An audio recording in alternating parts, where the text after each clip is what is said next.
Our New Testament scripture for today comes from the Gospel of Matthew. This is Matthew 13, verses 31 through 33. Please listen to the word of the Lord. Jesus put before them another parable. The kingdom of heaven is like a mustard seed that someone took and sowed in his field. It is the smallest of all the seeds, but when it has grown, it is the greatest of shrubs and becomes a tree, so that the birds of the air come and make nests in its branches. Jesus told them another parable. The kingdom of heaven is like yeast that a woman took and mixed in with 3 measures of flour until all of it was leavened. This is the word of the Lord. Thanks be to God. Friends, these are 2 tiny little parables. Only 2 verses long, the first, and the second one is only 1 verse long. But the thing is, of course, Jesus can pack a whole lot into 2 little parables. You see, in these parables, Jesus is giving us 2 more metaphors for the kingdom of heaven, 2 more ways of describing the undescribable. But first we need to understand what Jesus means by the kingdom of heaven. Jesus is not talking about a place. The kingdom of heaven isn't that place up in the clouds, up in the sky. And the kingdom of heaven is also not some nation on earth. To Jesus, the kingdom of heaven is a state of being. It is the quality of living under God's reign, in the same way that people who claim British citizenship can say that they live under the reign of Queen Elizabeth II. To Jesus, rather than the kingdom of heaven being a place you can point to on a map, the kingdom of heaven is better described as God's dominion in the lives of people of faith. And yet with these 2 metaphors, Jesus seems to be saying that God's dominion in the lives of Christians can seem to be very small, almost insignificant. Jesus compares the kingdom to a mustard seed which can easily be mistaken for a large grain of sand. And yeast just looks like a pinch of dust. If someone didn't know what they were looking at, they could easily sweep it up and throw it away. But as we talk about with our kids, both of these very small things have a whole lot of potential. Both of them, given time, can make a big difference in the world. Jesus says that a mustard seed can grow into a whole tree, while just a bit of yeast can leaven a huge amount of flour.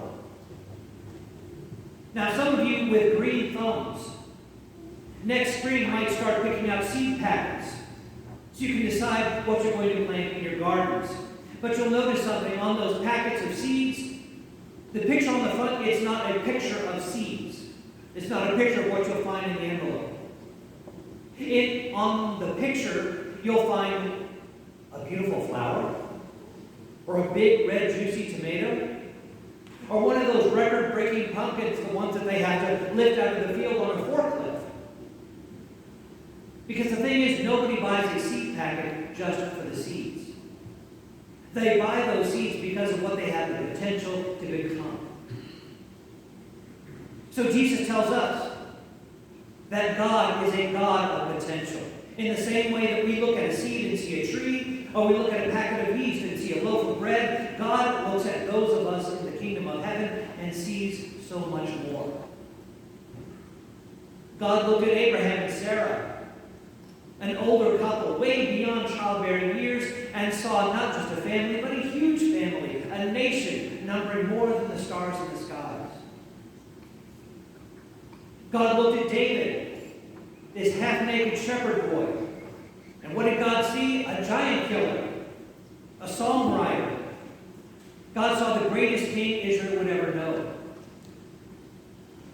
And then Jesus looks at his disciples, the ones he's sharing these parables with, this ragtag group of misfits, and told them with those 2 little metaphors that in them God was seeing something more.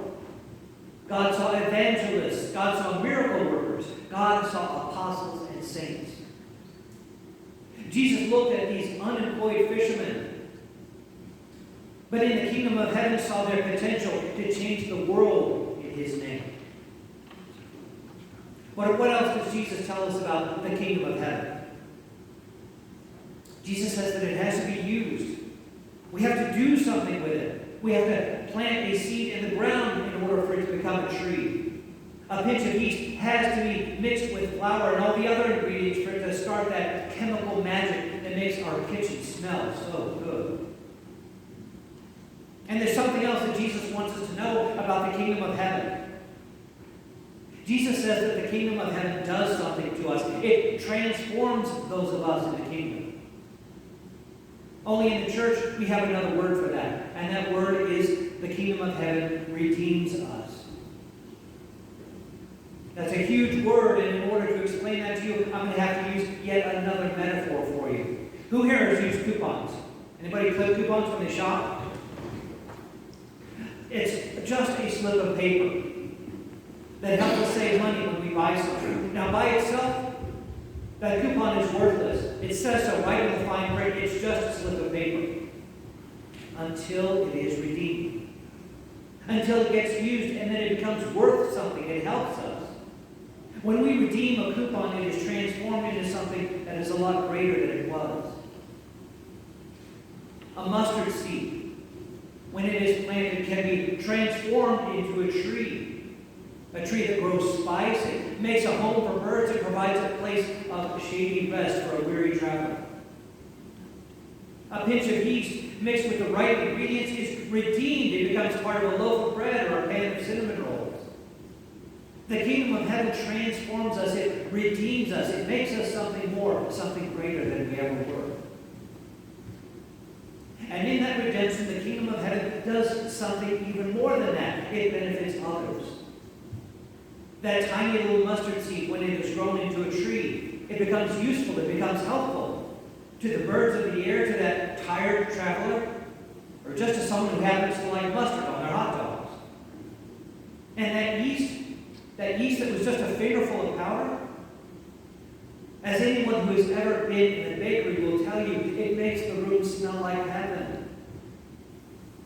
That little bit of yeast makes breakfast taste amazing. The kingdom of heaven does more than just bless those of us in the kingdom. It provides for other people. It gives them what they need, and it brings them joy. Now, this is a lot. Jesus has packed a lot of meaning into just these two tiny little parables. But we can see all this again and even more in our Old Testament reading.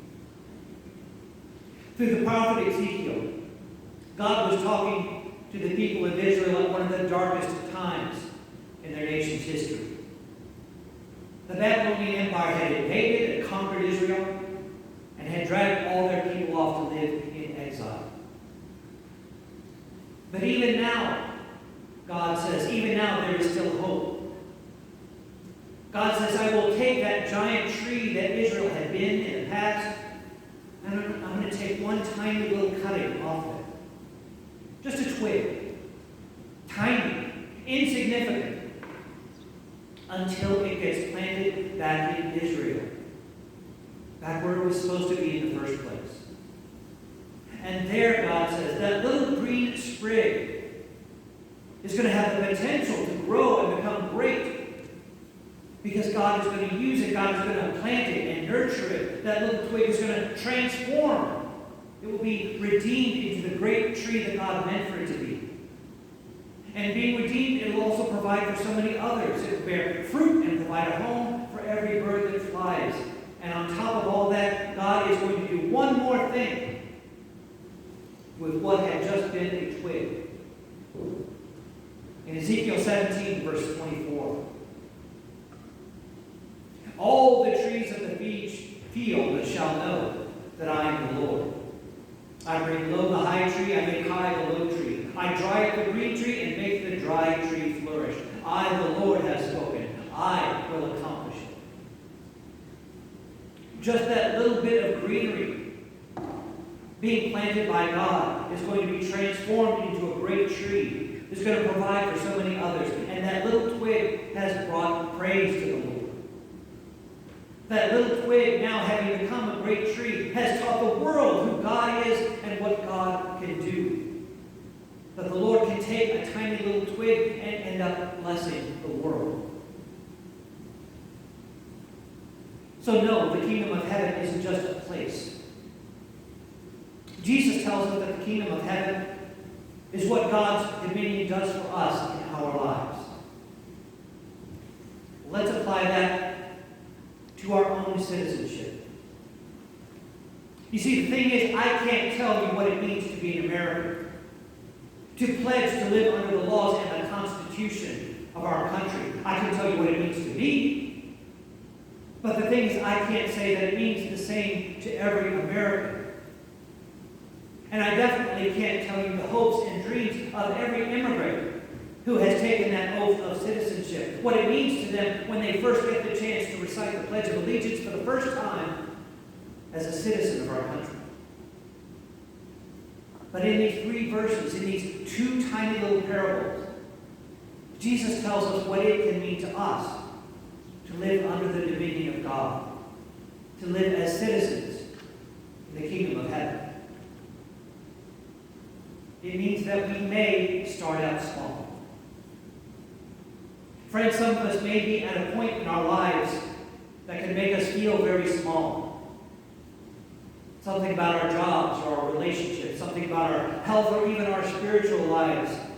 Something that may be going on for us that makes us feel even insignificant in the world. And yet what that can mean is that in that part of our lives, we're just a seed. And seeds have what? Potential. In the kingdom of heaven, Jesus tells us, in the hands of God, when we are feeling smallest in our lives, that may be when God is able to make the most use of us, to plant us and nurture us, to transform us into something more, to redeem us and make us something greater than we were.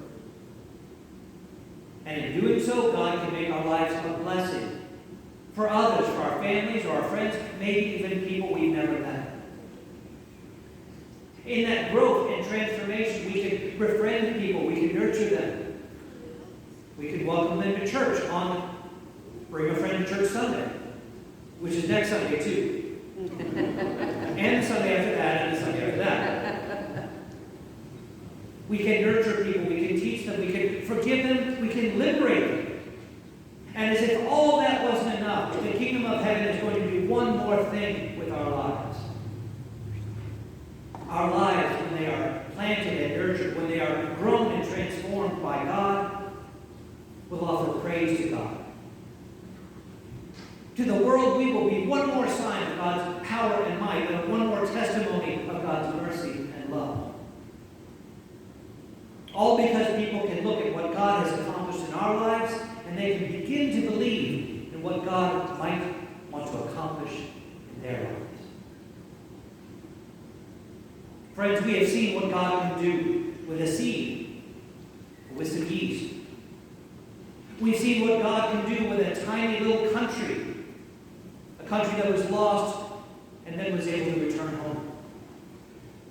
We've seen the meaning that God can pack into 2 tiny little parables in just 3 verses.